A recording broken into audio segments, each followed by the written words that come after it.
Dalam nama Bapa dan Putra dan Roh Kudus. Amin. Segala hormat dan kemuliaan, puji dan syukur kami panjatkan kepadamu Bapa di surga, atas hari baru yang boleh kami alami saat ini. Nafas kehidupan dengan cuma-cuma Bapa beri bagi kami. Kami hendak mendengarkan sebagian dari firman-Mu. Utuslah Roh Kudus-Mu memenuhi seluruh diri kami, agar kami mampu memahami sabda-Mu dan dapat mewujudkannya dalam kehidupan kami. Demi Kristus Tuhan dan pengantara kami. Amin. Tuhan bersamamu dan bersama rohmu. Inilah Injil suci menurut Markus. Dimuliakanlah Tuhan. Bab 2 ayat 13 sampai dengan 17. Sesudah itu Yesus pergi lagi ke pantai danau, dan seluruh orang banyak datang kepadanya. Lalu ia mengajar mereka. Kemudian ketika ia berjalan lewat di situ, ia melihat Lewi anak Alfeus duduk di rumah cukai. Lalu ia berkata kepadanya, "Ikutlah aku." Maka berdirilah Lewi lalu mengikuti dia. Kemudian ketika Yesus makan di rumah orang itu, banyak pemungut cukai dan orang berdosa makan bersama-sama dengan dia dan murid-muridnya, sebab banyak orang yang mengikuti dia. Pada waktu ahli-ahli Taurat dari golongan Farisi melihat bahwa ia makan dengan pemungut cukai dan orang berdosa itu, berkatalah mereka kepada murid-muridnya, "Mengapa ia makan bersama-sama dengan pemungut cukai dan orang berdosa?" Yesus mendengarnya dan berkata kepada mereka, "Bukan orang sehat yang memerlukan tabib, tetapi orang sakit. Aku datang bukan untuk memanggil orang benar, melainkan orang berdosa." Demikianlah sabda Tuhan. Terpujilah Kristus. Saudara dan saudari sekalian, sifat Allah adalah Allah yang Maha Rahim.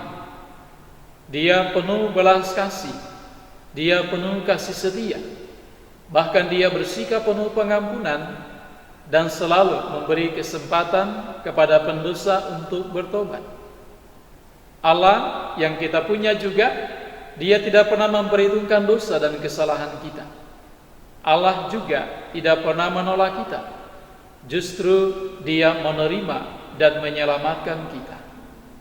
Injil suci yang baru saja kita dengarkan tadi, Yesus Dia memanggil seorang Lewi pemungut cukai untuk mengikutinya.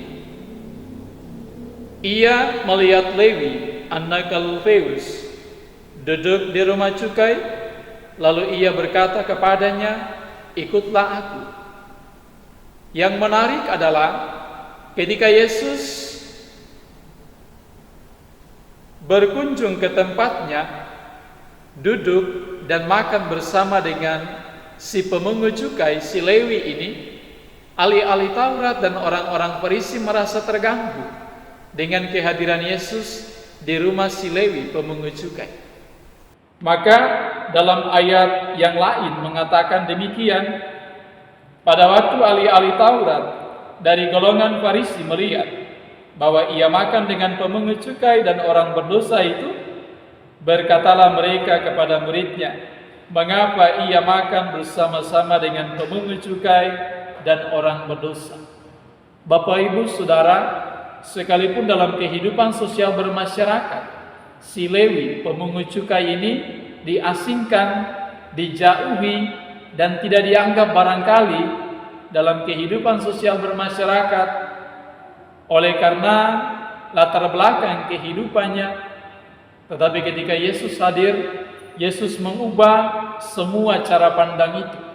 Yesus justru dekat dengannya, datang ke rumahnya, duduk bersamanya, makan minum bersama-sama dengan dia di rumahnya. Bapak, Ibu, Saudara, kata-kata Yesus di ujung Injil yang kita dengarkan tadi menarik. Bukan orang sehat yang memerlukan tabib, tetapi orang sakit. Aku datang bukan untuk memanggil orang benar, melainkan orang berdosa.